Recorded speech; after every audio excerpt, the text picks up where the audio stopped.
What the story, guys? Welcome to the latest episode of Irish Media Watch, this time brought to you by The Journal. The Journal, for those of you who don't know, is essentially the Trinity Student Union version of the Guardian newspaper.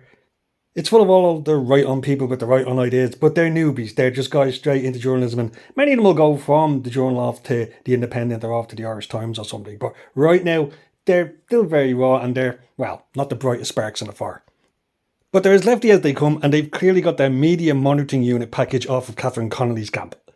Which is why today they're trying to go and attack on Heather Humphries. Now, I'm loath to defend Heather Humphries because I'll just lay my cards on the table here. I'm one of the 50% that had nobody to vote for in this election. I'm spoiling my vote. I'm convinced that at the end of this election, we're going to see the highest number of spoiled votes in the history of the state. It's going to be a humiliation for the government. So I want to be a part of that. But I can't sit back and watch them engage in what's a blatant hatchet attempt on Heather Humphries. Apparently the media has decided that the story here isn't the thundering hypocrisy of Catherine Connnoly representing the banks while at the same time in the Dáil pontificating that their actions are criminal and immoral. Which they're not, by the way. If she actually said that outside the Dáil, she probably would have got sued. But because she's got Dáil privilege in there, she can say what she wants. But anyway, the media have decided that that's not the story, that apparently representing anyone in relation to repossessions or debt ownership is the issue. In other words, the fact that she's a barrister representing them is the problem, when it's the exact opposite. Nobody cares that barristers represent a bank in repossessing a house. What people are caring about is the hypocrisy of somebody trouting loads of money doing it, complaining about their client afterwards. It's like somebody standing up in Dáil and giving out about people having sex before marriage, and then you find out that they're running a brothel. It's the hypocrisy that's the issue, and that's why the media are running a mile from that and trying to make it about everything else. So in fairness to the Journal, they actually did a bit of research. They actually did a bit of journalism. They found out that Humphries, when she was in charge of the credit union, that the credit union apparently took a few people to court over debts that were due and recouping loans. But even on that scale, it doesn't add up, because that's not the same as representing a UK bank that throws Irish people out of their homes. As I said, usually when I'm doing this sort of stuff, it's audio only, but I've got a couple of screenshots that I've taken that you can read as you're going on from the article to show you what's going along. It really is a non-story and a very vague attempt at a gotcha.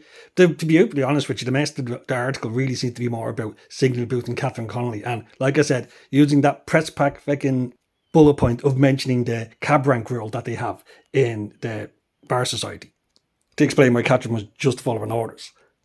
But to be honest with you, I think that could come back to bite her in the arse. Because as said by that lad in the Bar Society on RTE yesterday, there are exemptions, there are outs that you can take. For instance, she could have said she was too busy. She could have said she just can't take on a new client at this time. That's excuse number one, and probably the easiest one that she could have used if she didn't want to do this job.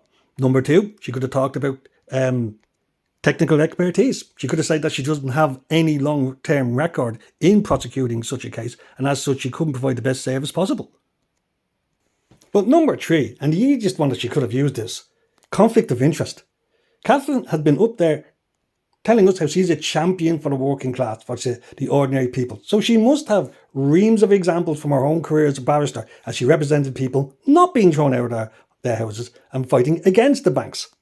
It would have been very easy for her to just turn around and say, sorry, I can't take this UK bank on as a client because either consciously or subconsciously I could end up sabotaging the case, as my track record has been protecting people being thrown out of their houses, not turfing them out. That's a simple, logical explanation as to why she couldn't take the case. But she did. Which leads me to ask the question, who exactly does Catherine Connolly represent when she is a barrister? Has she actually represented anybody being pursued by a bank and being thrown out of their home? Has she defended them? Does she have any examples? Are we actually looking at a situation here where the only cases she has as a barrister in relation to incidents of, house repossessions are her working on the part of banks? Is this why she won't just come out and tell the public, yeah, this is what I normally do? Look at my track record and judge me of that. Is this why she doesn't do this? Because if you actually do examine what her past history is on this, is that she is solely a merchant for filthy lucre. That beyond the pious image she puts up, her track record as a barrister is only serving the rich. Like I said, I don't know this stuff. If we had a journalistic class worth our salt, we would have examples now of what she's done in the past, what her track record is as a lawyer and a barrister. But we're not getting that. And we're lumbered with a media class that don't want to do the easy legwork. I mean, I'll tell you what the easiest story in the world, what the juiciest story you could have right now in the next 4 days that will blow the lid off this election. So if you're a hungry journalist out there listening to this video, if you're an aspiring member of the Fourth Estate, Here's something you can do. Go find a family that's been evicted from their house as a result of Catherine Connolly's activities as a barrister working on behalf of the banks. Ask them how they feel about her. Ask them how they feel about her standing up in the door saying it's criminal and immoral that the banks would do that, knowing full well that she trousered wads of wonga on the back of it. I can't help feeling if this story had a broken relation to Maria Steen, to Nick Delahunty, to that Gavin lad that got the 2 councils, that was the tech entrepreneur. If it had been any of these guys, our media would have fallen them like a ton of bricks. We would have full-on front-page sob stories about how their lives have been devastated as a result of these people in the courts. And yet when it comes to Catherine Connolly, nothing.